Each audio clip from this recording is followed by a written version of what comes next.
نحمده ونصلي ونسلم على رسول الکریم اما بعد۔ اچھا، پریویس ویڈیو کے اندر بنیادی طور پہ وراثت سے متعلق بنیادی کچھ چیزیں عرض کی گئی تھیں۔ تو آج جو ہے ایک اصولی بات کہ آپ اگر اولاد کو گفٹ کرنا چاہتے ہیں زندگی کے اندر، جو اولاد کو کوئی چیز دینا چاہتے ہیں، یہ ایک اینگل پیرنٹس کے طرف سے آ جاتا ہے۔ دوسرا یہ ہے کہ اگر اولاد آپ سے ڈیمانڈ کرتی ہے، جیسے کہ آج کل ایک حالات چل رہے ہیں کہ ماں باپ کے پاس جو کچھ بھی ہے اولاد اس کو اپنا حق سمجھتی ہے،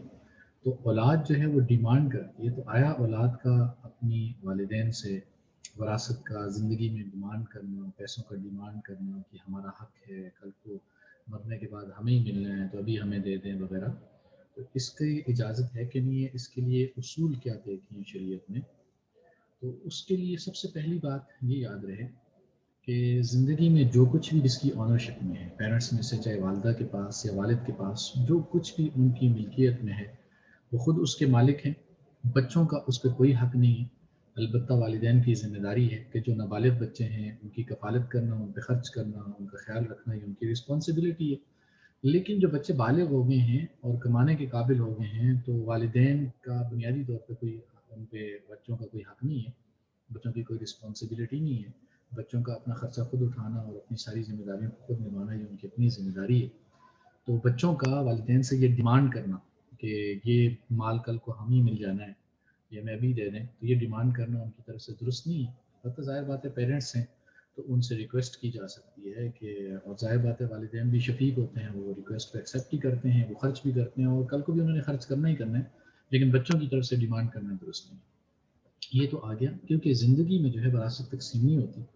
زندگی میں وراثت ہمیشہ تقسیم ہوتی ہے مرنے کے بعد۔ تو مرنے کے بعد پھر بچوں کا حق ہے، جیسے کہ پچھلی ویڈیو میں نے کنوے کیا تھا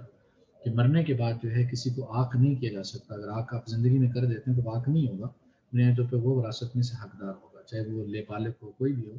تو اس صورت میں آپ کسی کو بچہ اپنا دے دیتے ہیں تو پھر بھی آپ کو وارث بنے گا، کیونکہ آپ کا بچہ ہے، وہ دوسرے کا بچہ نہیں، اور دوسرے کا وارث نہیں بنے گا۔ تمہارا زندگی میں وراثت تقسیم نہیں ہوتی۔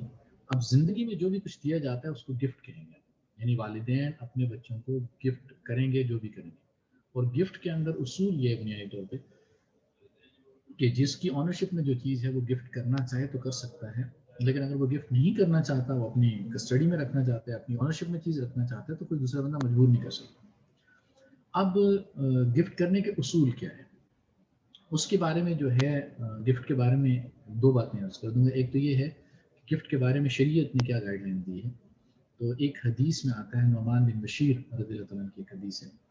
تو یہ بشیر رضی اللہ عنہ صحابی ہیں، اور یہ اپنی ان کی اہلیہ نے، ایک دوسری اہلیہ تھی، ان کی دوسری بیگم صاحبہ تھی، انہوں نے کہا میرے بچے کو گفٹ کریں، جن کا نام بشیر تھا۔ تو پھر انہوں نے کہا کہ میں گھوڑا گفٹ کرتا ہوں۔ تو پھر انہوں نے یہ بھی ڈیمانڈ کی انہوں نے کہ آپ جائیں اور نبی کریم صلی اللہ علیہ وسلم کو اس پہ گواہ بنائیں تاکہ کل کو پھر وہ واپس نہ لے سکیں۔ تو آپ صلی اللہ علیہ وسلم کے پاس جب گئے، نعمان رضی اللہ عنہ، سوری بشیر رضی اللہ عنہ، نعمان کے والد صاحب تھے، تو انہوں نے جا کے کہا کہ اس طرح میں اپنے اس بچے کو بشیر کو جو ہے گفٹ کرنا چاہ رہا ہوں۔ تو آپ صلی اللہ علیہ وسلم نے ان سے پوچھا کیا آپ نے اپنے سارے بچوں کو گفٹ کیا؟ انہوں نے کہا نہیں، یہ میری دوسری بیگم جو ہے انہوں نے اپنے بچے کے بارے میں ڈیمانڈ کی ہے، تو میں نے کہا ٹھیک ہے اوکے میں کرتا ہوں، اور پھر آپ کو گواہ بننے کا کہا ہے۔ تو آپ صلی اللہ علیہ وسلم نے اس موقع پر فرمایا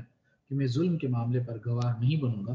اور پھر اس موقع پر جو آپ صلی اللہ علیہ وسلم نے ارشاد فرمایا وہ یہ تھا کہ اعدلوا بین اولادکم، کہ تم اپنی اولاد کے درمیان میں عدل والا معاملہ۔ تو کسی اولاد میں سے کسی کو محروم کر دینا، یعنی ایک بچے کو دے دینا، فیورٹزم جیسے چلتا ہے، دوسرے بچوں کو محروم کرنا، تو شریعت میں اس حدیث کی بنیاد پر اجازت نہیں ہے کہ آپ بعض بچوں کو گفٹ کر دیں، بعض بچوں کو گفٹ نہ کریں، ایک بچے کو پوری جو ہے پراپرٹی اس کے نام کر دیں اور دوسرے بچوں کو کچھ بھی نہ دیں، تو شریعت اس کی اجازت نہیں ہے۔ البتہ اب آگے اصول یہ اگلی بات یہ آ جاتی ہے کہ پھر اگر گفٹ کرنا چاہتے ہیں تو کس پرسنٹیج کے حساب سے کریں؟ آیا گفٹ جو ہے ان کو بیٹے اور بیٹی کے درمیان میں بیٹی کو آدھا اور بیٹے کو ڈبل، جیسے کہ وراثت کے اندر اصول ہے للذکر مثل حظ الانثیین کہ مرد کو جو ہے فار ایگزامپل 2 ملتے ہیں تو عورت کو 1 ملے گا، بیٹی کو 1 ملے گا۔ تو کیا اس کے اندر بھی، گفٹ کے اندر بھی اسی اصول کا خیال رکھا جائے گا، یا گفٹ کے اندر بیٹی اور بیٹے کو برابر رکھ سکتے ہیں؟ تو اس کے بارے میں پہلی بنیادی بات یہ ہے کہ گفٹ کرتے وقت، اپنی اولاد کو ہدیہ دیتے وقت، اپنی اولاد کو اپنی پراپرٹی میں سے، اپنے پیسوں میں سے چیزیں دیتے وقت، سب سے پہلی بنیادی چیز جس چیز کا خیال رکھنا ضروری ہے وہ یہ کہ اپنے لیے کچھ رکھا جائے تاکہ کل کو دوسروں سے مانگنا نہ پڑے، جیسے کہ قرآن میں اس کی ہدایات دی کہ لا تبسط کل البسط، کہ اپنا ہاتھ پورا نہ کھول دو، نتیجہ یہ نکلے کہ کل کو ملامت زدہ ہو، کل کو لوگ جو ہیں ملامتیں کریں کہ تم نے کیوں پیسے اٹھا کے لوگوں کو دے دیے، جس کے نتیجے میں جو ہے اب خود محتاج بنے پھرتے ہو۔ ایک چیز تو یہ بنیادی چیز ہے کہ اپنے لیے کچھ رکھنا چاہیے، بالکل سارے کا سارا خرچ نہیں کرنا چاہیے۔ دوسری بنیادی چیز یہ ہے کہ کتنی مقدار خرچ کرنی چاہیے، تو مقدار میں بچوں کے درمیان میں کس تناسب سے دینا چاہیے، تو دونوں آپشن ہیں۔ اگر وہ وراثت کے حساب سے بیٹی کو آدھا اور بیٹے کو ڈبل دینا چاہے تب بھی اجازت ہے، اور اگر دونوں کو ایکول دینا چاہے تو اس پہ بھی علماء کا ہے اوپینین کہ یہ بھی دیا جا سکتا ہے۔ البتہ اگر کسی بچے کو اس کی خدمت کی وجہ سے، اس کی دینداری کی وجہ سے یا اس کی ضرورت کی وجہ سے اگر آپ زیادہ دینا چاہتے ہیں، مثال ایک بچہ ہے وہ ویل آف ہے، خود کما رہا ہے، دوسرا بچہ اس کے پاس کاروبار کے پیسے نہیں ہیں، تو اس کے ساتھ کچھ ایکسٹرا ہیلپ کر دیتے ہیں، تو پھر اس صورت میں اجازت ہے اس انصاف کے تقاضوں کو خیال رکھتے ہوئے۔ لیکن بغیر کسی وجہ کے ایک بچے کو دے دینا اور دوسرے بچے کو نہ دینا، یہ شریعت کے اصولوں کے منافی ہے، ایسا نہیں کرنا چاہیے۔ یہ بات تو ہوگی کہ گفٹ کے بارے میں جو ایک بنیادی اصول تھا،